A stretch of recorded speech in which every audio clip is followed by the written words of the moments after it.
Well, from today, 100,000 critical workers will be given daily lateral flow tests to help keep essential services open. Yes, indeed. Well, this is to reduce the number of people currently isolating in key sectors, but essential industries, including the health sector, remain worried about staff shortages increasing the NHS backlog and ultimately leading to unnecessary deaths. Yes, Professor Karol Sikora is a leading British physician with over 50 years' experience in medicine and former chief of cancer programme of the World Health Organization. Thank you so much for joining us. I mean, what do you make of some of these changes that have been announced? So I think we're gradually moving to make the whole pandemic stop and go to make it endemic when it just lives with us, like the flu, like the common cold and so on. We can't afford, not just from money sense, but also from health sense, to do anything else. I mean, the real problem with the NHS at the moment is not people with COVID, it's people isolating, staff isolating, and therefore not coming to work. So the whole routine business of healthcare is grinding to a halt as more and more people stay off work. So we've got to change that. There's no need for it anymore. We've got to sort of almost embrace the virus now and say it's going to live with us and we're just going to have to get over it. Professor Sikora, I mean, when you say that we're moving away from it being a pandemic to something more endemic, is that a kind of policy decision? What does that take? Is it a policy decision, a kind of change in mindset, or does something shift with the virus that makes us change our policies? I mean, what does that process really look like of us learning to live with COVID? I think it's not really a policy decision. No one knows what to do. And you can look around the world and different countries have come to different conclusions about lockdowns, about testing, about border control and so on. And we're sort of in a more liberal phase here in the UK compared to many European countries. But I think it's the right decision.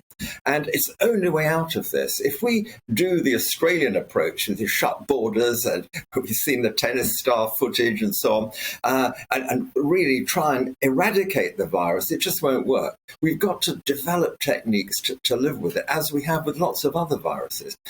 One of the problems at the moment is it's winter.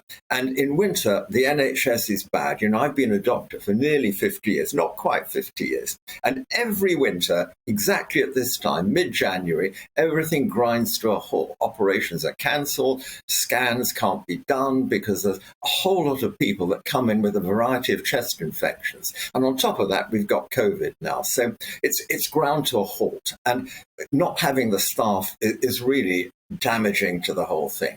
We will get out of this. We'll get out of it before spring, I'm pretty sure.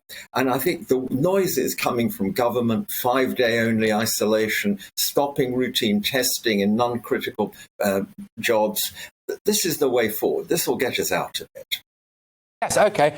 I've got a couple of questions for you. I'm going to start with one that there was a really interesting clip of such as Javid patrolling a hospital, asking some medics there how they felt about things like mandatory vaccinations for them. And there was a doctor who said, look, I've had COVID twice, I've got all the antibodies, I am unvaccinated. There are plenty of people, he said anyway, in a similar situation at his particular hospital, and that they didn't want the kind of mandatory vaccination for it. He also said as well about the fact that the idea of constantly testing these medics, and then they have to keep going into isolation. He said that you'd have to give them a booster jab a month pretty much if you wanted them to have something like anything like enough immunity to not have a staff shortage, which they're not going to do. Are we now just getting towards a point where we have to just write this thing off as much as we can? No, you're right. I saw the clip. It's great. I'm a great believer in vaccination. I get it as soon as I can. I always queue up. 8 in the morning, I'm there at the door of the hospital to get my shot. But, we've got to respect different people's opinion, and there is no hard fact. I mean, the conspiracy guys are crazy. I mean, the 5G masks and the Bill Gates controlling us, knowing where we are by putting chips in the vaccination. This is crazy. But, some people genuinely don't want to be vaccinated, and we've got to sort of embrace that. We've got to allow that to happen. And in any vaccination program, there is no need for 100% of the population to be vaccinated. You need about 80 or 90%, and that does the job. You get the herd immunity that we heard about at the beginning of the pandemic. So, people are entitled to their own opinion. I bet the health minister was a bit shocked having the consultant anaesthetist tell him he doesn't believe in vaccination. I've got colleagues that don't. And I respect their opinion, and they respect mine. And that's how we've got to go forward. This will end without 100% of the population being vaccinated. We talk a lot about vaccinations, right? But another element to this is the testing and lateral flows, etc., etc., etc. But I want to pick your brains a bit about these PCR tests, right? Because I've kind of come to realise recently that if you have had COVID, right, within about 90 days, so which is a long period of time, there is an increased chance that you will test positive on a PCR test. Am I right in saying because you've got the antibodies? Just talk me through this, because if that is the case, that does seem like quite a flawed testing system. Yeah, both the PCR and the lateral flow don't test for live viruses. In other words, dead viruses will turn up positive in both the PCR and the lateral flow. And that's bedeviling the whole thing. It's screwing up the validity of it all. And the time to take dead virus to clear varies from one person to another. You may remember 6 months ago, there were 3 boys, late teenage boys, stuck in Italy. They wouldn't allow them out of a hotel room in isolation. They couldn't get back to the UK because the Italian authorities wouldn't let them out because they kept testing positive. And it was dead virus. And eventually they got out, but they had to wait 3 weeks in a hotel room.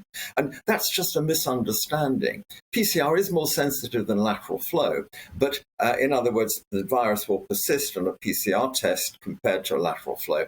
But at the end of the day, we're all taught as medical students, don't do tests when you've got no treatment. And that's exactly what you've got with this. There's nothing you do with a positive patient other than tell them to isolate. And we're going to get out of that soon. Positive people won't have to isolate by summer. And I think we just have to be a bit more mature about how we go forward and sort of embrace this endemicity, if you like. The road to endemicity is slow and hard, but we've got to get there. This is a bad time of year. It will get better. The warm weather will come back again, despite the gloom of your weather forecaster. Well, thank you so much. Positive words from Professor Karol Sikora, leading British physician with over 50 years experience in medicine and former chief of cancer programme at the WHO. Gosh, where's he been in government this whole time, eh? That's what I want to know.